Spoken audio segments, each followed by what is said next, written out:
Estamos falando de eleições, falando de Tarcísio de Freitas, de pesquisas e como já o Flávio Bolsonaro tem surgido aí, de fato, como um concorrente para o presidente Luiz Inácio Lula da Silva. Vou conversar agora com Sérgio Denicoli, que é cientista de dados e CEO da AP Exata. Sérgio Denicoli, me corrigiram aqui. Sérgio, já peço desculpas pelo erro, mas acredito que você vai nos trazer informações tão interessantes que esse erro vai ser perdoado rapidamente. Boa tarde. Ei, Rafa, boa tarde. Imagina, não há erro algum. Eu agradeço mais uma vez a participação aqui, né? Enfim, acabei de assistir aqui com vocês a entrevista do governador de São Paulo, né? Ele é um nome muito importante nessa eleição, que a gente tem observado, e a Paraná trouxe esses dados, os números que você mostrou anteriormente, trouxe esses dados muito claramente, que o Flávio realmente está absorvendo a popularidade do pai, está conseguindo haver uma transferência de votos. Há também uma transferência da rejeição, isso é importante ressaltar. Aliás, a Paraná trouxe uns dados que são bastante curiosos, eu até tenho aqui, que ela fez também a divisão por região. Então, se nós observarmos bem, os dados mostram que no Sudeste o Lula ganharia com 36%, o Flávio teria 35,4%, o Ratinho 5,2%, isso no primeiro turno. Né? No Nordeste o Lula ganha com 52,4%, o Flávio teria 27,2%, no Sul o Flávio teria 37,5%, o Lula 28,6%, e no Norte e no Centro-Oeste 38,4% para o Lula, 32,9% para o Flávio. Então o que a gente observa é uma reedição neste momento do que aconteceu em 2022. O Flávio precisa avançar principalmente no Sudeste, se ele quiser ganhar as eleições. O Tarcísio é peça fundamental no Sudeste, porque é um governador extremamente bem avaliado, e ele precisa desse apoio explícito realmente do Tarcísio para poder romper uma barreira que foi estabelecida aí em 2022 para o Bolsonaro no Sudeste, que acabou dando vitória ao Lula. Né? As pessoas falam, ganhou no Nordeste. Sim, no Nordeste ele manteve mais ou menos o percentual que o Haddad teria conseguido em 2018, mas ele avançou no Sudeste, isso que deu a vitória ao Lula. Então o Flávio sabe que realmente o Sudeste é importante, por isso essas articulações todas para deixar o Tarcísio como candidato à reeleição em São Paulo, porque é um palanque realmente importante. Eu acho que isso está definido, o Tarcísio deixou isso claro também. Como disse anteriormente o analista que estava aqui, o Tarcísio realmente não citou diretamente o Flávio, né? Ele foi provocado a dizer o apoio ao Flávio, mas na verdade o Flávio ele é um apêndice do Bolsonaro, ele não tem o carisma do pai, ele tem o nome do pai, ele tem o apoio do pai, ele consegue aglutinar as forças que estavam com o pai, mas ele precisa avançar para o centro, né? Eu acho que é isso que o Kassab, por exemplo, tem martelado sempre. Aliás, o Caiado agora foi para o partido do Kassab, o PSD, está lá também o Ratinho Júnior, né? O governador do Rio Grande do Sul também está lá, então há 3 presidenciáveis no partido, e o Kassab tem reforçado que é importante haver um outro projeto também dentro da direita. O Bolsonaro entende que isso no segundo turno é positivo, acaba sendo realmente, mas é preciso que o Flávio passe para o segundo turno. Há uma possibilidade disso não acontecer? Hoje as pesquisas mostram que é uma possibilidade remota, mas ela existe, a gente está começando ainda, né? A candidatura da direita que está realmente colocada é a do Flávio. Aliás, a gente observou, por exemplo, durante a caminhada do Nicolas, naquela semana, aquilo foi muito útil para o Flávio, que a gente observa, a gente acompanha os dados em tempo real aqui pela AP Exata, a gente observou um crescimento do Flávio. Ao final da caminhada, no ápice, no domingo, o Flávio tinha o percentual de menções positivas que ele alcançou no mesmo dia que o pai dele fez uma carta homologando o nome do Flávio para presidente, ou seja, ele conseguiu agregar ali uma positividade perante aquela caminhada do Nicolas, que unificou a direita bolsonarista no discurso. Havia uma certa fragmentação, eu acho que aquilo foi positivo para essa direita, acabou alavancando também o Flávio, que eu acho que está consolidado no campo bolsonarista, né?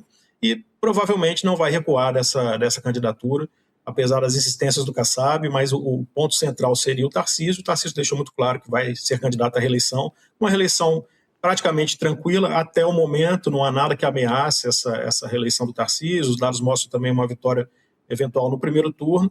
Então, a água está passando ainda, né, Rafa? Como você falou, a gente fica ansioso para tentar antecipar o que vai acontecer em outubro, mas a verdade é que as articulações estão começando ainda, e neste momento o quadro que nós temos é realmente uma repetição de 2022, lembrando que repetição de 2022 é vantajosa para o Lula, né, porque ele ganhou em 2022. Então é importante que o Flávio, se quiser se reeleger, tenha um discurso mais central, que consiga abarcar esses eleitores de centro, e vamos ver como é que isso vai se desenvolver. Me parece que o Flávio tem uma certa habilidade em relação a isso, é diferente do pai, que era mais radical em posicionamentos. O Flávio é mais cauteloso, tenta, né, ser mais político, digamos assim, no sentido da diplomacia, de não atacar muito pessoas que eventualmente podem estar com ele nessa caminhada, mas a verdade é que ele também não tem o carisma do pai, né?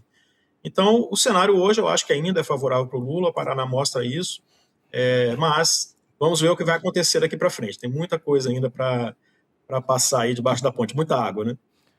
Sérgio, o último encontro de Jair Bolsonaro com o Tarcísio de Freitas tinha sido em setembro de 2025, então já há vários meses. Ele já tinham marcado o encontro, não aconteceu, acontece agora, dia 29 de janeiro de 2026. E apesar do apoio tímido, apesar de não citar diretamente, Tarcísio de Freitas deixa bem claro no discurso de que pretende se candidatar à reeleição. Ele pretende tentar se tornar de novo governador de São Paulo. Como você acha que esse discurso do Tarcísio agora, em que ele está sendo mais incisivo em relação ao fato de que pretende tentar a reeleição, pode beneficiar Flávio Bolsonaro nas pesquisas? Então, eu acho que o Tarcísio ele é uma figura importante para a direita hoje porque ele conversa muito bem com os moderados, ele tem uma certa simpatia até mesmo dentro da esquerda, que entende o Tarcísio como um candidato mais de centro, menos radical, mais diplomático. Então, isso ajuda a trazer essa imagem que o Flávio precisa justamente para trazer esse voto do centro para ele. Realmente, o Tarcísio tinha marcado uma reunião com o Bolsonaro, um encontro, uma visita, né, desmarcou na altura. Especulou-se muito o que teria sido aquele sinal, se ele estaria insistindo numa candidatura. Eu nunca achei isso, porque o Tarcísio sempre foi um governador fiel ao Bolsonaro, ele entende que está em São Paulo por uma articulação do Bolsonaro, e nunca demonstrou o contrário. O que aconteceu foi que, a partir do momento que foi colocada a possibilidade do Tarcísio ser o candidato e não o Flávio, quando o Flávio já tinha lançado o nome, parte dos bolsonaristas, da militância de rede, começou a atacar muito ferozmente o Tarcísio. Eu imagino que ele tenha ficado ali chateado com esses ataques, né, que é fogo amigo, mas eram ataques acusando o governador de traidor, enfim, coisas que realmente qualquer pessoa sentiria. Provavelmente ele deve ter feito algumas conversas para tentar amenizar esse ambiente. Hoje eu acho que estava mais propício para ir visitar o Bolsonaro. O governador fala de uma forma muito tranquila, mostra a gratidão que ele tem ao ex-presidente e deixou claro que vai apoiar o Flávio, eu não vi nenhuma dúvida ali. Né, talvez alguma hesitação, mas na verdade o grande líder hoje do bolsonarismo permanece sendo o Bolsonaro, não é o Flávio. Né? O Flávio está buscando esses votos do Bolsonaro, carrega o sobrenome do Bolsonaro, tem o apoio do Bolsonaro, mas não é o Bolsonaro. Então, eu acho que as pessoas prestam continência ao ex-presidente e, assim, naturalmente, vão alinhando em relação ao apoio ao Flávio. Mas eu acho que o Tarcísio é fundamental para trazer esse eleitor do centro para o Flávio, para que ele consiga chegar à presidência. Sem esse eleitor, ele não vai chegar. O Lula tem trabalhado já esse centro, né? Ele tem moderado o discurso. O Lula vai a Washington encontrar o Trump já como um aceno aí para eleitores mais conservadores, e ao mesmo tempo ele critica o Trump, mas tem feito as reuniões, tem feito as conversas, tem feito também acenos ao público evangélico, né? Tem o Messias que está prestes a ir para o STF, que é uma indicação evangélica. O Lula fez questão de ressaltar isso, então ele vai tentando disputar esse eleitor, que é o eleitor privilegiado neste ano, que vai realmente definir a eleição. Então, acho que a corrida é para o moderado, para o centro, e o Tarcísio realmente é um nome importante para o Flávio nesse quesito. Sérgio, ainda falando sobre a pesquisa da Paraná Pesquisas, ela testou 3 cenários para o segundo turno, que seria Lula contra Flávio Bolsonaro, Lula contra Tarcísio de Freitas, Lula contra Ratinho Júnior. Em todos esses houve empate técnico, mas com vitória do presidente Lula na questão percentual. Esses números te surpreenderam de alguma forma, essas percentagens, principalmente o caso de Ratinho Júnior? Não surpreende, porque o Lula tem uma rejeição muito alta. A gente vive num ambiente polarizado no Brasil, ele tem o eleitor dele, mas tem muita rejeição. Né? Ele é um governo que é majoritariamente reprovado, apesar de o índice de aprovação também estar ali próximo, mas ele tem uma rejeição muito grande. Qualquer candidato que seja colocado como escolha, uma antítese a quem tem rejeição, vai ser escolhido. Então, nesse caso, nós temos aí empate técnico. E, mais uma vez, eu reforço, quem vai desempatar isso é o eleitor de centro. Está todo mundo fazendo essa corrida para atrair esse eleitor. O Lula tem algumas questões que ele pode utilizar, ele está martelando muito questões econômicas, né? A gente está tendo aí agora uma redução do preço do dólar, a Bolsa tem subido, eles têm falado muito sobre isso. O juro ainda está muito alto no Brasil, mas já é um indicativo de queda a partir de março, né? Então, acho que o Lula tem se aproveitado dessa possibilidade de mostrar números positivos da economia. Ele não fala, obviamente, da questão fiscal, que é o calo, né? Mas a questão fiscal ela é muito distante da realidade, do dia a dia da população, né? A população está vendo mais preço no supermercado, pagar as contas no final do dia, a questão dos juros, você vai pegar um empréstimo, você vai fazer uma compra parcelada, e o Lula tem aproveitado esse momento aí de, digamos, respiro da economia brasileira para tentar se colocar como um candidato que está trabalhando bem essa área, né?